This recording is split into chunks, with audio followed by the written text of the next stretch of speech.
Buone notizie per l'ex collegio dei padri filippini, consegnati i lavori di adeguamento, manutenzione straordinaria delle attrezzature e dei servizi di fruizione innovativa e gli arredi.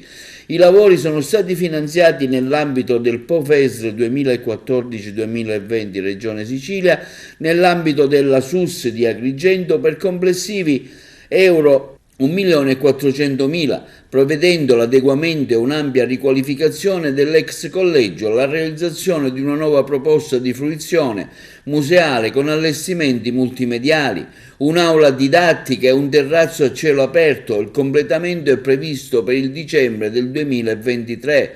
I lavori consistono nella rimozione di parti ammalorate, interventi di mitigazione delle infiltrazioni di umidità superficiale delle pareti, la manutenzione degli infissi, la pittura delle parti decorative e la sua pulitura, il restauro e la protezione. Stiamo vivendo un momento storico per la nostra città. Abbiamo raggiunto il risultato di redigere il progetto esecutivo e affidare i lavori in poco tempo. Oggi siamo nelle condizioni di iniziare. Abbiamo finalmente messo in moto l'agenda urbana, merito dell'ufficio speciale di progettazione della Regione Siciliana che ha redatto il progetto e della caparbietà dell'assessore Gerlando Principato, che ringrazio. Questo quanto affermato dal sindaco della città di Agrigento, dottor Franco Miccichè.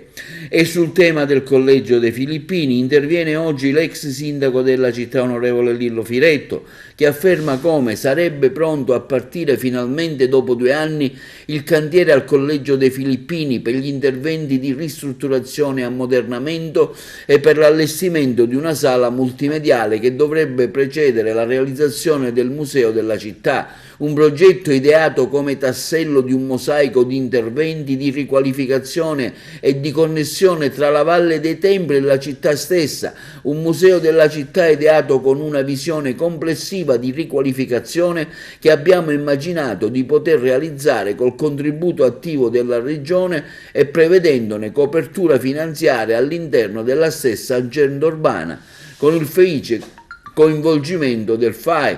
Mi auguro, conclude l'ex sindaco Lillo Firetto, che sia rispettato fino in fondo questo intendimento.